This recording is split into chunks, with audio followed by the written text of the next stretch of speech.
Non, mais c'est vrai qu'il y a une ambiance quelquefois, tu sais, qui nous amène à penser différemment. En vacances, on ne pense pas de la même façon. Si on est fatigué, on pense différemment. Si on est, Alors, moi, j'ai tendance à tester. J'aime bien vérifier au début que les gens sont dans un état ou pas tout à fait dans un état. On va faire une petite expérience. Je vais prendre ta main comme ça et je vais parler à ta main, ce qui est très étrange, hein, tu vas voir. Et si ta main m'entend, il y a un doigt qui va être plus léger que les autres et qui va commencer à se soulever.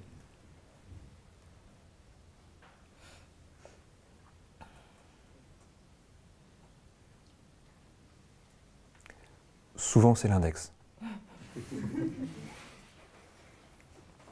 Peut-être parce qu'on est conditionné à lever l'index. C'est rare que les gens disent « je lève la main hein, avec le pouce ».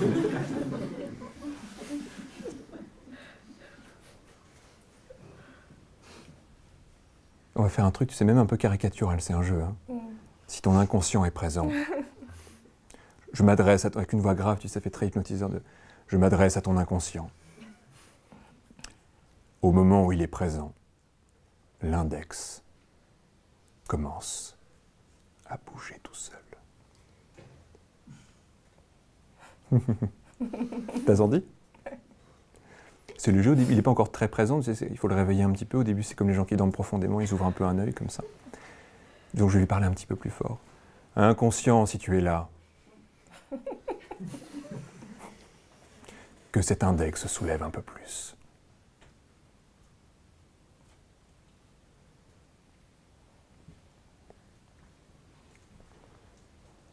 Il dort encore un petit peu, hein, quand même. On va rajouter une petite métaphore dessus. Imaginons que j'ai un fil imaginaire et que je commence à tirer dessus. Ah oui, là ça vient un peu plus.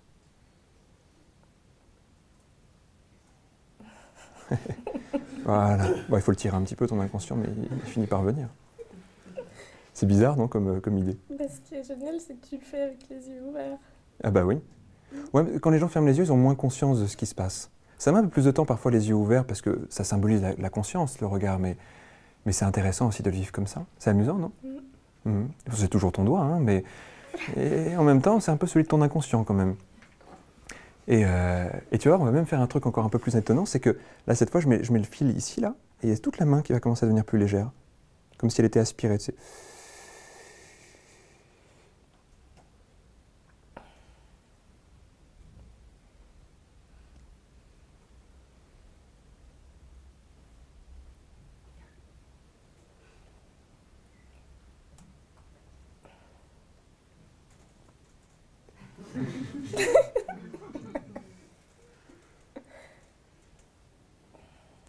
C'est étrange, non?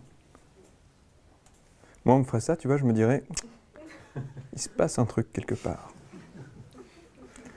A priori, je me dirais, c'est dans ma main, puis après, je me dirais, non, c'est peut-être dans mon cerveau.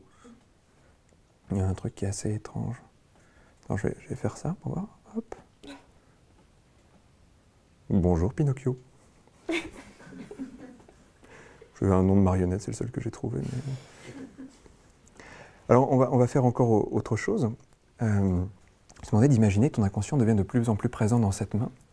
Et tu sais, on dit qu'il y a un état d'hypnose. Et moi, ce que j'aime bien quand on dit qu'il y a un état d'hypnose, c'est que d'un coup, je ne sais pas ce que ça te fait, moi j'imagine un truc. J'imagine à quoi ça ressemblerait un état d'hypnose.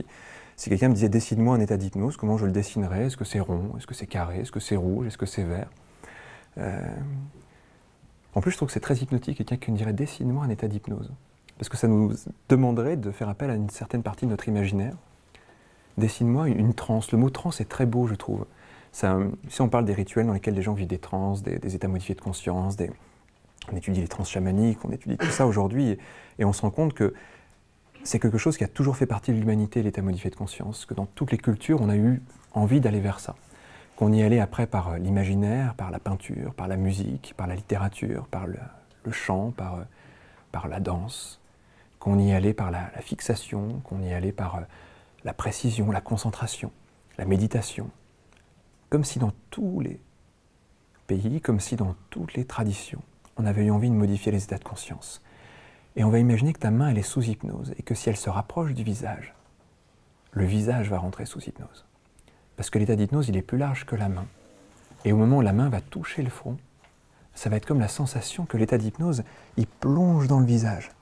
Il plonge dans les yeux, il plonge dans le front, il plonge dans les tempes, il plonge dans les joues, les yeux se ferment comme ça et ça devient extrêmement profond. Et l'état d'hypnose, il descend dans le corps et il s'élargit, il descend dans les épaules, il descend dans la poitrine et dans le ventre, il descend dans les jambes, il va même vers l'autre main. Et il se diffuse et il grandit. Et cet état-là, c'est comme si tu l'avais complètement absorbé, comme s'il recouvrait tout le corps. Il grandit comme un ballon qu'on gonfle, et voire même il est un peu au-delà du corps, comme s'il prenait tout l'espace autour de toi, comme si c'était presque un prolongement de toi. Et il y a un endroit où il va s'intensifier. Tu sais, un peu comme s'il y avait un espace assez lumineux avec une lumière au centre, plus intense. Un petit peu comme si, à cet endroit-là, l'état d'hypnose pulsait un peu plus, comme s'il était un peu plus fort, un peu plus dense, un peu plus intense. Et je vais poser une question à ton inconscient, une question qu'il peut intégrer. Imaginons que ta réaction change, que tu saches entendre quand on te dit que quelque chose est bien, que tu saches, dans tes études par exemple, et dans d'autres domaines, réagir comme tu as envie de réagir. Peut-être regarder différemment ce que tu fais, ce que tu dis. Peut-être que ta pensée de toi soit différente, peut-être que tu aies un autre regard sur toi. La chose la plus positive et intéressante que ton inconscient peut imaginer. Au-delà même de ce que toi tu peux imaginer, consciemment. J'aimerais savoir si ton inconscient se dit « ça peut être intéressant d'aller vers ça ». Sans pour l'instant penser aux conséquences, juste ça. Et si c'est le cas, il va y avoir une sensation un peu euphorique à l'intérieur. Super. Tu sais, les signaux positifs, les émotions positives sont souvent des validations de notre inconscient. Quand on trouve que quelque chose est bon, ça veut dire que notre corps apprend et a envie de le reproduire. Quand on mange quelque chose qui est bon pour nous, notre inconscient nous donne une sensation agréable pour nous dire « ça peut être intéressant d'y retourner ». Le plaisir est un indicateur hyper important dans la vie. Alors j'aimerais qu'à chaque fois que ton inconscient répond oui à une question, il y a une euphorie très grande qui vienne.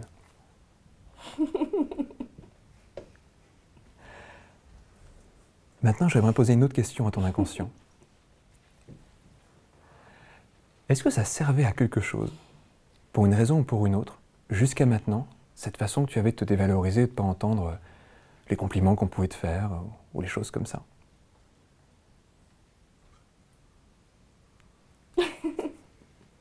Ok, très bien. Je n'ai pas besoin de savoir à quoi ça servait, et puis peut-être que toi non plus, ça j'en sais rien, c'est entre ton inconscient et toi.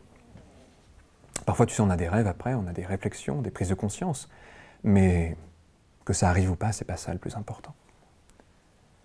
Et j'aimerais demander à ton inconscient s'il comprend aussi que ça serait hyper intéressant de dépasser ça.